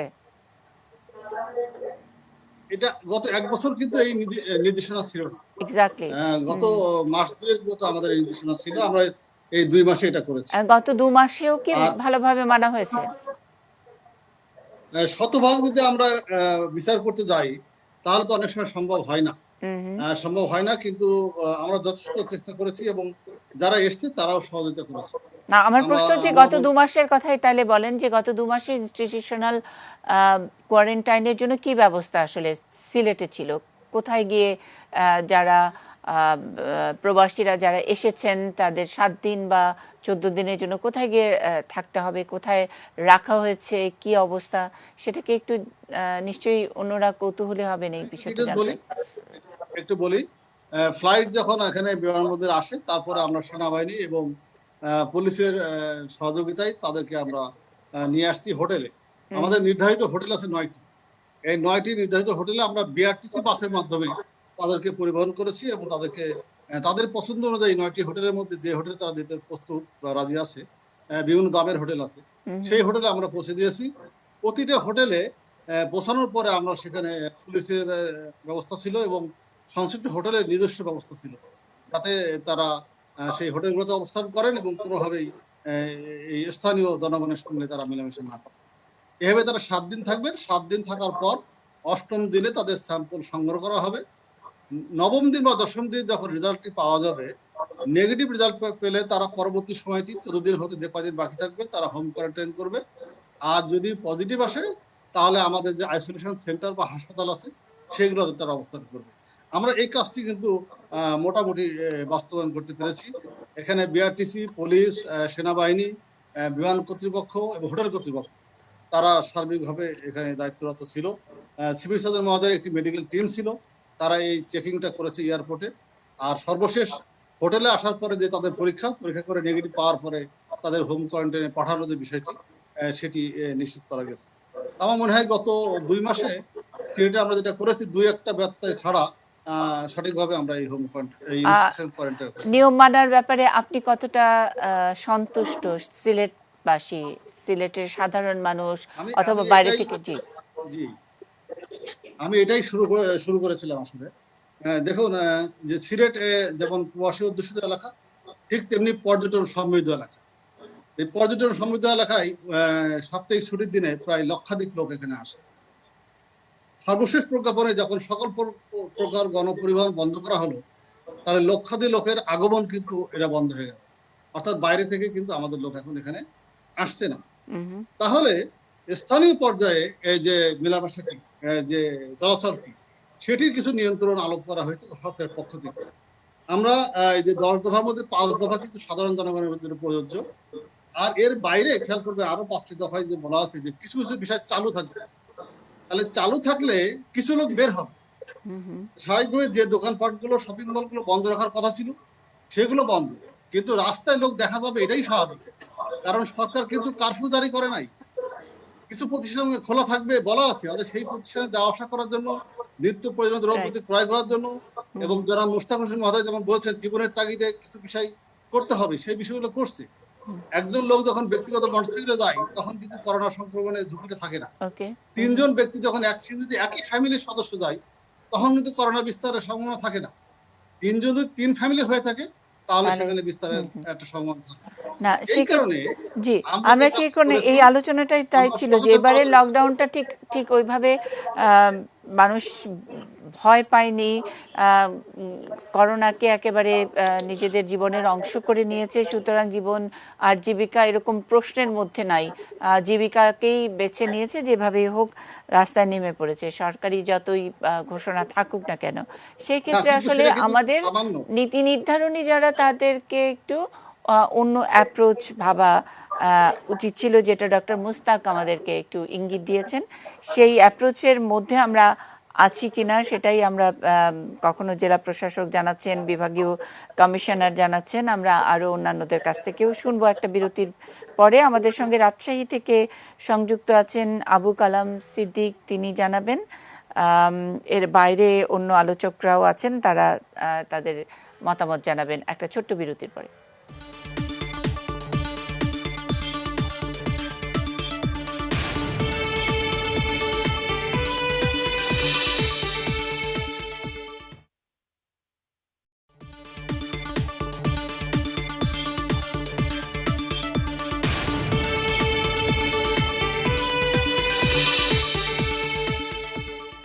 ইস্পাহানি নিউজ আওয়ার এক্সট্রায় এবারের লকডাউনে শিরোনামে আমরা কথা শুনছি। একটু রাজশাহী থেকে ঘুরে এসে তারপর আবার ঢাকার আলোচকদের কাছ থেকে শুনে নিতে চাই রাজশাহীর অবস্থাটা কি। আবু কালাম সিদ্দিক, রাজশাহী মেট্রোপলিটন পুলিশের কমিশনার, তিনি জানাবেন আমাদেরকে। যে ধন্যবাদ। আপনি জেনেছেন যে আবার গত 21 থেকে পাবলিক অ্যাওয়ারনেস ডেভেলপ করার জন্য সারা বাংলাদেশে প্রধানমন্ত্রী নির্দেশ করবে এবং আমাদের আজীবন নির্দেশ করবে পাবলিক অ্যাওয়ারনেস করার জন্য আমরা মাস্ক স্যানিটাইজার পাবলিককে বিভিন্ন মার্কেটে আমরা শপিং কমপ্লেক্সে আমরা এটা অ্যাওয়ারনেস প্রোগ্রাম ডেভেলপ করেছি এবং জনগণকে উদ্বুদ্ধ করার জন্য এবং পাশাপাশি আপনি দেখেছেন যে আমাদের লকডাউন আসার আগেই গতকালকে থেকে আমরা বিভিন্ন শপিং কমপ্লেক্স, মার্কেট এবং সব জায়গায় আমরা বিভিন্ন হেলার মাইকিং দিয়ে জনগণকে আমরা বলেছি যে আসলে লকডাউনটা যদি আপনারা প্রপারলি এটা যদি মেনটেন না করেন, দেখা যাবে যে আমাদের ইনফেক্টেড পরিমাণ যেভাবে বেড়ে গেছে সারা বাংলাদেশে এবং এটার রাজশাহী কিন্তু আমরা গত বছরের তুলনায় কিন্তু রাজশাহী আমরা খুব ভালো পজিশনে ছিলাম, কারণ ইনফেক্টেড পরিমাণ এখানে অনেক কম অন্যান্য জায়গার চেয়ে। আমরা জনগণকে উদ্বুদ্ধ করেছি এবং ইতিমধ্যে দেখেছেন যে গতকাল থেকে আমরা অনেক শপিং কমপ্লেক্স আজকে সকালবেলায় তারা চেষ্টা করেছি, আমরা তাদেরকে বুঝাইছি আপনারা কোনোভাবে শপিং কমপ্লেক্স বা আপনাদের আরডিএ মার্কেট গুলো তারা খুলবে না, তারা আমাদের সঙ্গে কথা দিয়েছে এবং ইতিমধ্যে আপনারা দেখেছেন যে আমরা রাজশাহীতে মোটামুটি অনেক কিছু কন্ট্রোল করেছি এবং 2-4টা কিছু আপনার চলেছে, আপনার কি বলে ইজি বাইক গুলো চলেছে, কারণ পাবলিককে নেসেসারি কিছু আইটেম গুলো তাদের শপিং করার জন্য। ইভেন আপনি দেখেছেন যে কাঁচা মার্কেট গুলাতে আমরা জনগণকে উদ্বুদ্ধ করেছি এবং ওয়ান ওয়ে করেছি এবং তাকে আমি নিজে সকালবেলায় আমরা একটু জানতে চাই যে আসলে এবারের লকডাউনটা মানার প্রবণতা লক্ষ্য করা গেছে কিনা, নাকি সারা দেশেই একই অবস্থা, যেমন করে আমরা বলছি ঢিলে ঢালা লকডাউন। রাজশাহীর চিত্রটা আপনি দেখেন, অবশ্যই আপনি রাজশাহীর চিত্রটা তো আপনার কাছে আসে। আপনি দেখেছেন যে আমরা ভোর থেকে 6টা থেকেই আমরা দূরপাল্লার গাড়িগুলো আমরা সব বন্ধ করেছি এবং পাবলিক ট্রান্সপোর্ট যেগুলো আসে সেগুলো রাজশাহীতে ঢুকতে পারেনি। আমরা বিভিন্ন জায়গায় চেকপোস্ট করেছি এবং যাতে করে আপনার দূরপাল্লার গাড়িগুলো আমাদের রাজশাহীতে ঢোকেনি এবং ছোটখাটো দিয়ে একটা অটো রিক্সা চলেছে, আপনারা দেখেছেন জনগণ নিত্য প্রয়োজনীয় জিনিসপত্র কিনেছে এবং হোটেল তারপর বিভিন্ন রেস্তোরাঁগুলা খোলা ছিল যাতে করে মানুষের খাওয়া টাওয়া বা রোগীদের জন্য হাসপাতালগুলাতে তারা গিয়েছে এবং এই অনুপাতে আমরা আমাদের পুলিশ অত্যন্ত সক্রিয় ছিল। ইভেন আমিও কিন্তু জনগণকে উদ্বুদ্ধ করেছি যে আপনার সোশ্যাল ডিস্টেন্সিং মেনটেন করবেন এবং যেহেতু লকডাউন দেওয়া হয়েছে আপনার যদি এটা যদি মেনটেন করেন 1 সপ্তাহ তাহলে আমরা অনেক ভালো থাকবো, কারণ যদি কোনোভাবে যদি এটা বিস্তার লাভ করে সারা বাংলাদেশে এই লকডাউনটা আরো দীর্ঘায়িত হবে। আমরা জনগণকে বোঝানোর চেষ্টা করেছি, বিভিন্ন শপিং কমপ্লেক্সগুলোতে গিয়েছি এবং তাদের মার্কেটের মালিক সমিতি, বিপণী কেন্দ্রের মালিক সমিতির সঙ্গে কথা বলেছি, তারা কিন্তু আমার সঙ্গে একমত এবং তারা পরবর্তীবারে বুঝতে পেরেছে তারা কিন্তু চলে গেছে। আপনি রাজশাহীর চিত্রটা কিন্তু আপনি দেখেন, আপনি তো সারাদিনে আমাদের দেখেছেন এবং আমরা জনগণকে আমরা অ্যাওয়ারনেস প্রোগ্রাম ডেভেলপ করেছি এবং তারা কোভিডের তার জন্য সোশ্যাল ডিস্টেন্সিং মেনটেন করে মার্কেটগুলোতে আমরা ওয়ান ওয়ে করেছি, কাঁচা মার্কেটগুলোতে এবং বিপণী কেন্দ্রগুলোতে আমাদের 100% আমাদের বন্ধ ছিল। জি, অনেক ধন্যবাদ আমাদেরকে জানাবার জন্য রাজশাহীর অবস্থা। আমরা ডাক্তার মুস্তাক হোসেন একটু যে টার্গেটেড অ্যাপ্রোচ যেটা বললেন সেটা কেমন হওয়া উচিত ছিল এই প্রশ্নটি আপনার কাছে আর ঢাকার সিভিল সার্জনের কাছেও প্রশ্নটা রাখতে চাই। জনগণ জনগণ বলছি, জনগণের সহযোগিতা, জনগণের ভয়, জনগণের ইত্যাদি নানান, কিন্তু যদি আমরা মেনেই নেই, জেনেই নেই যে আমাদের করোনার সঙ্গে বসবাস করতে হবে, করোনার সঙ্গে অ্যাডজাস্ট করে চলতে হবে, তাহলে হাসপাতালগুলোতে একটা নির্দিষ্ট সময় চাপ পড়বে, সেটা ডাক্তাররা আপনারা বুঝেন, বিশেষজ্ঞরা আপনারা জানেন। সেক্ষেত্রে সামান্য অক্সিজেনেরও ব্যবস্থা নেই কেন? কেন এক বছরে হলো না? দুই প্রশ্ন, দুই দিকে। ডক্টর মুস্তাক হোসেন আগে বলবেন। কিছুক্ষণ পরে আপনাদের কাছ থেকে বিদায় নেবার একটা কাজ আছে। দেখুন, টার্গেটেড অ্যাপ্রোচ খুব সংক্ষেপে বলি। দেখুন, এই এখন যে স্বাস্থ্যবিধি মেনে চলবার যে বিষয়গুলো, ভিড় কমানো, স্বাস্থ্যবিধি মানা, কোথাও হচ্ছে প্রতিষ্ঠান ভিত্তিক। মানুষ প্রতিষ্ঠান ভিত্তিক কাজ করে, নিম্ন আয়ের থেকে শুরু করে উচ্চ আয়। সেই প্রতিষ্ঠানগুলোকে নিশ্চিত করতে হবে সেখানকার পরিবেশ যেন স্বাস্থ্যসম্মত থাকে। সমস্যা থাকলে সমাধানের জন্য বা সহায়তার জন্য সরকারকে এবং সামাজিক শক্তিকে বলতে হবে। দ্বিতীয় হচ্ছে এলাকা ভিত্তিক অ্যাপ্রোচ, যত ছোট এলাকা হয় ততই ভালো। আমি ডক্টর মুস্তাক হোসেন জানতে চাই যে গত বছরে আমরা কিন্তু স্বাস্থ্য মন্ত্রণালয়, স্বাস্থ্য অধিদপ্তর ইত্যাদি সব জায়গায় পিপি থেকে শুরু করে, মাস্ক পরানো থেকে শুরু করে, পাওয়া যাওয়া থেকে শুরু করে, মাস্ক দুর্নীতি থেকে শুরু করে নানান কিছু আমরা দেখেছি। কিন্তু এরই ফাঁকে কিন্তু করোনাও চলেছে এবং করোনার সঙ্গে আমাদের অ্যাডজাস্ট করে চলতে হবে, এই কথা আপনারাই বলেছেন। সুতরাং এই যারা নাকি নীতি নির্ধারণী পর্যায়ে আছেন, আপনারা যারা উপদেষ্টা হিসেবে আছেন, সেই ক্ষেত্রে একটা কি কোনো প্ল্যান হয়েছে এর মধ্যে, এত কথার মধ্যে, এত ভুলের মধ্যে, এত শুধরে নেওয়ার মধ্যে? প্ল্যান তো আমরা ফেব্রুয়ারিতে করেছি, সেটা হালনাগাদ হয়েছে গত জুন জুলাই পর্যন্ত। প্ল্যান অনুযায়ী কিন্তু কাজ হচ্ছে, হয়তো সবকিছু বাস্তবায়িত হচ্ছে না। যেমন আমি আমার কথাটা শেষ করি আগে। প্রতিষ্ঠান ভিত্তিক আপনি স্বাস্থ্যবিধি এনশিওর করবেন। দ্বিতীয় হচ্ছে এলাকা ভিত্তিক। শহরে ওয়ার্ড আছে, সে ওয়ার্ডে কাউন্সিলর আছে। আমরা দেখেছি ওয়ার্ড ভিত্তিক অ্যাপ্রোচে পূর্ব রাজার বাজারে এবং ওয়ারিতে এবং তার আগে টোলারবাগে খুব ভালোভাবে কিন্তু এই স্বাস্থ্যবিধি মেনে চলা, সামাজিক কোয়ারেন্টাইন আবার সামাজিক ভাবে বিধি ভালোভাবে হয়েছে। সেখানে আপনাদেরকে প্রচুর সংখ্যক স্বেচ্ছাসেবককে সম্পৃক্ত করতে হবে, স্থানীয় নেতৃবৃন্দকে সম্পৃক্ত করতে হবে। এই এলাকা ভিত্তিক এবং প্রতিষ্ঠান ভিত্তিক আমি উপদেষ্টার কাছে প্রশ্ন করেছি, আইইডিসিআর এর উপদেষ্টার কাছে প্রশ্ন করেছি যে আপনারা কি কি পরিকল্পনা করেছেন এবং সেই পরিকল্পনা শুধুমাত্র কাগজে পরিকল্পনা নয়, করতে হবে, করব ইত্যাদি নয়, এটা এক্সিকিউশনের জন্য আপনারা পরামর্শ দিয়ে থাকেন। সুতরাং সেটা কেন হচ্ছে না, সেটার কোথায় আটকে থাকে, সেটা জানার কৌতূহল আমাদের সকলেরই। পরিকল্পনা কিন্তু আছে, বাংলাদেশ প্রিপারেডনেস এন্ড রেসপন্স প্ল্যান, যেটা শুধু বাংলাদেশের আমরা স্বাস্থ্য সরকারের প্রতিষ্ঠান দ্বারা করেছি এবং WHO, ইউনিসেফ, ওয়ার্ল্ড ব্যাংক মিলে সেটা করা হয়েছে। সেই মোটা দাগে কিন্তু এখন কাজ চলছে। মাননীয় প্রধানমন্ত্রী হচ্ছে এরকম, হ্যাঁ, তার মোটা দাগে কাজ হলে আপনার অসন্তুষ্টিটা কোন জায়গাটা নিয়ে? কেন বলছেন যে টার্গেটেড অ্যাপ্রোচ হতে হবে? টার্গেটেড অ্যাপ্রোচ তো হচ্ছে, সেটা কিন্তু আপেক্ষিক, এটা চলমান। এই টার্গেটেড অ্যাপ্রোচে যে কারণে কঠোর কারফিউ দেওয়া হচ্ছে না, এখানে বিভিন্ন প্রতিষ্ঠানকে নির্দিষ্ট নির্দেশনা দেওয়া হচ্ছে। এজন্য কিন্তু গতবারের চেয়ে পৃথক, কিন্তু আমি মনে করি গতবারের চেয়ে এবারে অনেক গোছানো ভাবে এই মহামারী মোকাবেলার যে জনস্বাস্থ্য বিধি, যাতায়াত কেন্দ্র, সেটা কিন্তু চলছে এবং আমরা কোন কোন জেলা বেশি ঝুঁকিপূর্ণ সেই তথ্য অনুযায়ী কিন্তু সেই এলাকার প্রশাসন কিন্তু কাজগুলো করছে। হ্যাঁ, 100% নিশ্চয়ই হচ্ছে না, এখানে প্রতিদিন ইমপ্রুভ করার একটা সুযোগ আছে। সেই ইমপ্রুভ করে করে কিন্তু আমাদেরকে এগোতে হচ্ছে। গতবারের অনেকগুলো অভিজ্ঞতা কিন্তু আমরা কাজে লাগিয়ে একেবারে সুনির্দিষ্টভাবে কাজগুলো করা হচ্ছে।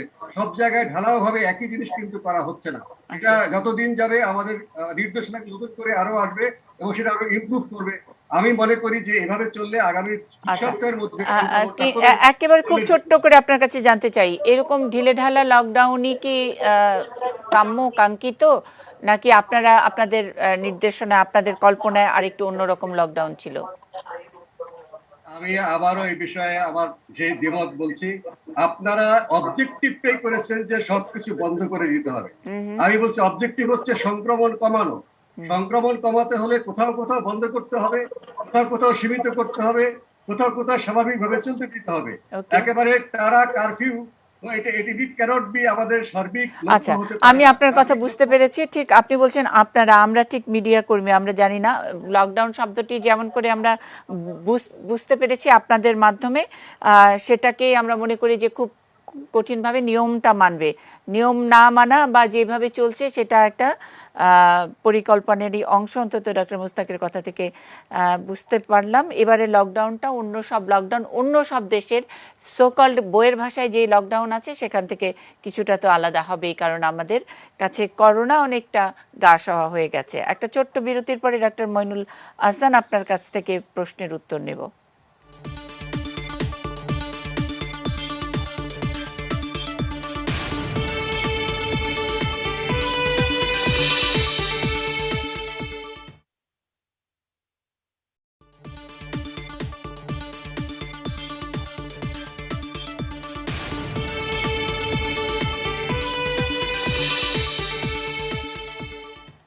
ইস্পাহানি নিউজ আওয়ার এক্সট্রার একেবারে শেষ ধাপে আমরা এবারের লকডাউনের শিরোনাম প্রশ্ন করেছি ঢাকার সিভিল সার্জন ডক্টর মাইনুল হাসানকে। আসলে যে বিষয়টি আমরা বলছি যে আগে থেকে একটু যে ব্যবস্থাপনার জায়গাটা, সেই জায়গাটা আগে থেকে ঠিকঠাক করে রাখলে ভালো হতো না কি?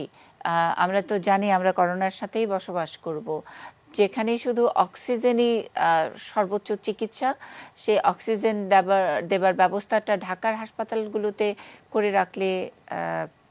রাখাটা কি খুব কঠিন ছিল কি না, ডাক্তার মইনুল হাসান? ধন্যবাদ। আসলে এই কথাটা বাহ্যিকভাবে যেরকম শুনলে মনে হয় যে আসলে আমরা কিছু করছি না। আমরা কিন্তু কোভিড এর প্রথম ঢেউ থেকেই অক্সিজেন সাপ্লাইটা আমাদের অধিদপ্তরের এবং মন্ত্রণালয়ের টপমোস্ট প্রায়োরিটি ছিল, এবং প্রায় এই 1 বছরের মধ্যে আমরা বেশ কিছু হাসপাতালে সেন্ট্রাল অক্সিজেন প্ল্যান্ট আমরা করেছি। হ্যাঁ, এটা একটা সময় সাপেক্ষ ব্যাপার এবং এই কাজটা চলমান। এবং ঢাকা শহরে কিন্তু এই মুহূর্তে বেডের ঘাটতি আছে, ঠিক আছে, কিন্তু আমাদের জানা মতো অক্সিজেনের ঘাটতি খুব একটা নেই। এবং মাঝখানে ঢাকা মেডিকেল একটা দুর্ঘটনা ঘটেছিল কয়েকদিন আগে, তার জন্য কিছু সাময়িক সমস্যা হচ্ছে যেটা আমরা কাটিয়ে উঠছি এবং অক্সিজেন নিয়ে আমরা কাজ করছি। এবং আমাদের একটা জিনিস কি, যে সব রুগীরা ঢাকাতে চলে আসে, এইটা ঢাকার জন্য একটা বার্ডেন হয়ে গিয়েছে আমাদের। একইভাবে ঢাকায় যেরকম বেড নেই, একইভাবে ঢাকার বাইরে কিন্তু বেড ফাঁকা আছে। এই ঢাকায় যে ইনফ্লাক্স, এটা আমরা যদি বন্ধ করতে পারি, রুগী যদি শেয়ারিং করতে পারি, তাহলে কিন্তু আমরা এই সমস্যাটা আসলে থাকবে না। আর অক্সিজেনের ক্রাইসিস যেরকম বলা হচ্ছে, বাস্তবে সেরকম অতটা নেই আমাদের জানা মতে, এবং থাকলেও যে কার্যক্রম চলমান আছে খুব শীঘ্রই কিন্তু অক্সিজেনের সমস্যায় মনে করি মিটে যাবে আর কি। জি, যদিও এইবারের এই করোনার যে ধরন দেখতে পাচ্ছি, খুব তাড়াতাড়ি রোগীর অবস্থা খারাপ হচ্ছে। ডক্টর দীপঙ্করকে একটু যোগ করবেন, আর যদি একটু আশ্বস্ত করেন যে রোগীর চিকিৎসাটা আসলে কি। এর আগে গত বছর আমরা দেখেছি নানা রকমের এক্সপেরিমেন্ট চলেছে, এবার কিন্তু চিকিৎসকেরা খুবই কম্পোস্ট। তারা সকলেই জানেন, চিকিৎসা সহকারী যারা আছেন তারা খুব একটা ভীত নন, তারাও ওই পিপি পাচ্ছেন কি পাচ্ছেন না, একেবারে যেটা N95 মাস্ক আছে কি নেই, এইসবের কোনো কিছুরই কেয়ার করছেন না, বরং খুব ভালোভাবে জানছেন যে করোনা রোগীর জন্য চিকিৎসাটা কি। অক্সিজেন তো অন্যতম সহায়, তাই নয় কি ডক্টর দীপঙ্কর? ধন্যবাদ। এই চিকিৎসা প্রোটোকলের জন্য আমি প্রথমে আমাদের সোসাইটি অফ মেডিসিনকে ধন্যবাদ দিতে চাই, কারণ আমাদের স্যাররা অক্লান্ত পরিশ্রম করে একটি চিকিৎসার গাইড, সুস্পষ্ট গাইডলাইন দাঁড় করিয়েছেন, যেখানে একটি করোনা রোগীকে মাইল্ড, মডারেট বা সিভিয়ার চিহ্নিত করা হয়। আমরা আগেরবারের মতো এখনো বলছি, যারা মাইল্ড কেস, শুধুমাত্র জ্বর, সামান্য সর্দি বা মাথা ব্যথা বা সামান্য পাতলা পায়খানা বা লুজ মোশন টাইপের সিমটম যাদের থাকে, তাদের কখনোই হসপিটালাইজ হওয়ার কোনো প্রয়োজন নেই, এবং তাদের ক্ষেত্রে কোনো স্পেসিফিক কোনো ওষুধ খাওয়ার প্রয়োজন নেই। আমরা সাপোর্টিভ যে সমস্যার কথা বলি, সেই ওষুধগুলো খেয়ে তারা বাসাতে থেকে ভালো যেতে পারেন। মডারেট বা সিভিয়ার কেস, কোনো পেশেন্টের স্যাচুরেশন যদি ফল করে, অক্সিজেন স্যাচুরেশন 95 বা 90 নিচে চলে আসে, শুধুমাত্র তাদেরকেই আমরা হসপিটালে যাওয়ার জন্য উৎসাহিত করছি, এবং তাদের ক্ষেত্রে অক্সিজেনটা স্পেসিফিক্যালি প্রয়োজন। বিশেষ বিশেষ ক্ষেত্রে কিছু নির্দিষ্ট ওষুধ রয়েছে যেগুলো শুধুমাত্র সুপারভাইজড অবস্থাতে পেশেন্টকে দেওয়া যায়। সঙ্গত কারণে সেগুলো নাম আমি উল্লেখ করছি না, যেহেতু আমরা অতি উৎসাহ জনগণ। সেই ওষুধগুলো চিকিৎসকের পরামর্শ ছাড়া কখনোই হসপিটালে ভর্তি হওয়া ছাড়া অন্য কারো পরামর্শে নিজে নিজে ব্যবহার করা উচিত নয়, এবং তাতে সুবিধার পরিবর্তে বরঞ্চ বিপদ হওয়ার সম্ভাবনাটা বেশি থাকে। তাই আমরা আর চারিদিকে ঢাকায় যেটা শোনা যাচ্ছে যে আইসিইউতে জায়গা পাচ্ছে না, আইসিইউতে কি সাপোর্ট মেইনলি লাগছে, খুব ছোট্ট করে দীপঙ্কর। আইসিইউ সাপোর্টটা মেইন হচ্ছে ভেন্টিলেশন বা মেকানিক্যাল ভেন্টিলেশন। যাদের অক্সিজেন আমরা মাস্ক দিয়ে যাদের অক্সিজেনকে আমরা সাপোর্ট দিতে পারছি না, তাদের ক্ষেত্রে যে মেকানিক্যাল ভেন্টিলেশন বা ভেন্টিলেটরের মাধ্যমে যে অক্সিজেনটা দেওয়া হয়, সেক্ষেত্রে সাধারণত আইসিইউটা প্রয়োজন হয়। আমাদের আইসিইউ ক্রাইসিস আগেও ছিল, করোনাতে বরঞ্চ এই ক্রাইসিসটা সুস্পষ্ট মনে হচ্ছে আমরা ক্রাইসিসে ভুগছি। বাস্তবে আমাদের আইসিইউ সমস্যাটা আগে থেকে এমনই ছিল। করোনা আমাদেরকে দেখিয়ে দিয়েছে যে আমাদের কোন কোন জায়গাগুলোতে ভবিষ্যতে উন্নতি করা প্রয়োজন, যেটা অলরেডি আমাদের স্বাস্থ্য মন্ত্রণালয়ের ব্যবস্থা নিয়ে প্রত্যেকটা হসপিটালে আইসিইউ বেড পাওয়ার সিদ্ধান্ত নিয়েছেন। আমরা আসলে অদূর ভবিষ্যতে আমরা আরো কিছু আইসিইউ বেড পাবো, যেটা আমাদের চিকিৎসা কার্যক্রমে সহায়তা করবে। একেবারে শেষ মন্তব্য যদি আমি শুনতে চাই আরো একবার, কবির মাহমুদ এক লাইন বলতে পারবেন, এক লাইন, কোনো পরামর্শ আছে কিনা, শেষ করব অনুষ্ঠান। ধন্যবাদ মনীষা। আমি শুধু একটা বিষয় বলতে চাই, আমাদের যে সচেতনতার কথাটা বলা হচ্ছে, গত 1 বছরের বেশি সময় ধরে সরকার, বেসরকারি প্রতিষ্ঠান, এমনকি এই যে বাংলাদেশে 40টা চ্যানেল, আপনারা পর্যন্ত যে প্রচারণা কন্টিনিউয়াসলি চালিয়ে যাচ্ছি আমরা সবাই মিলে, এইটার ফিডব্যাক কেন আমরা পাচ্ছি না? এইটা নিয়ে আসলে জনস্বাস্থ্য যারা বিশেষজ্ঞ আছেন বা মানুষজন নিয়ে সেটা নিয়ে গবেষণা হতে পারে। আমরা কিন্তু প্রচারণা কম করছি না সবাই মিলে, শুধু সরকারের একার দায়িত্ব না, আপনারাও করতেন। অনেক ধন্যবাদ, অনেক ধন্যবাদ। সিলেট থেকে কাজী ইমদাদুল ইসলাম, এক লাইন একেবারে শেষ আমরা। জি, আনমিউট জি। সরকারের নির্দেশনাগুলো যাদের জন্য প্রযোজ্য, যাদের জন্য যে নির্দেশনা দেওয়া হচ্ছে তাদের ক্ষেত্রে সেইটি বাস্তবায়ন করতে হবে। যাদের জন্য নির্দেশনা নয় তাদেরকে জোর করে এটা বাস্তবায়নের জন্য চাপ সৃষ্টি করা যাবে না, আমাদের টার্গেট ওরিয়েন্টেড হতে হবে। অনেক ধন্যবাদ ডক্টর মইনুল হাসান। আপনার কাছ থেকে এক লাইন নিতে চাই। এবারের করোনা খুব দ্রুত ছড়িয়ে যাচ্ছে এবং দ্রুত আক্রান্ত ব্যক্তির লাং যখন আমরা দেখি 5% থেকে 95% হতে খুব বেশি সময় নিচ্ছে না, এরকম একটি ভয়াবহ দ্রুততর করোনা আর ভাইরাসের জন্য আপনি ঢাকাবাসীর জন্য কি বলবেন? আমি ঢাকাবাসীকে বলবো যে আপনারা যখনই করোনা আক্রান্ত হবেন বা করোনার উপসর্গ আপনার মধ্যে দেখবেন, অন্তত পক্ষে একবার রেজিস্টার্ড চিকিৎসক শরণাপন্ন হন। উনি যেভাবে বলে সেভাবে চলেন। বাসা থেকে সব প্রণোদিত হয়ে কোনো প্রকার সিদ্ধান্ত না নিয়ে অন্তপক্ষে একবার ডাক্তারকে দেখান। উনি যখন বলবেন যে আপনি কি অবস্থায় আছেন এবং সেইভাবে আপনি এগিয়ে যান, তাহলে আমি মনে করি জটিলতা হয়তো। আর দ্রুত থেকে দ্রুততর যদি না ছড়ায়, যাতে না ছড়ায় সেটার জন্য কি কোনো সাধারণ মানুষের জন্য কি কোনো নির্দেশনা আছে? অবশ্যই দয়া করে মাস্ক পরেন এবং সরকারের যে গাইডলাইন দিয়েছে অত্যন্ত সোজা গাইডলাইন, এটা মেনে চলুন। আমি একটু অনুরোধ করব। অনেক ধন্যবাদ। কঠিন কিছু না। এবারে লকডাউন নিয়ে গোটা শহরেই একটু ঢিলে ঢালা ভাব, কিন্তু সবার কাছে বিনীত অনুরোধ, কারণ এবারের করোনার যে প্রকোপ সেটি অনেক অনেক বেশি মারাত্মক। হাতে খুব একটা সময় দেয় না চিকিৎসকের সঙ্গে কথা বলার বা চিকিৎসকের কাছে যেতে যেতেই করোনা অনেকখানি ভয়াবহ হয়ে ওঠে। সুতরাং এক টুকরো কাপড়, একটি মাস্ক যদি আপনাকে রক্ষা করে এরকম একটা ভয়াবহ যমদূতের কাছ থেকে আপনাকে ছিনিয়ে রাখতে পারে, কেন নয় আমরা মাস্কটাকে ভালোবাসি এবং নিয়ম মানার চেষ্টা করি। নিশ্চয়ই আমরা ভালো থাকবো। ভালো থাকবেন সবাই।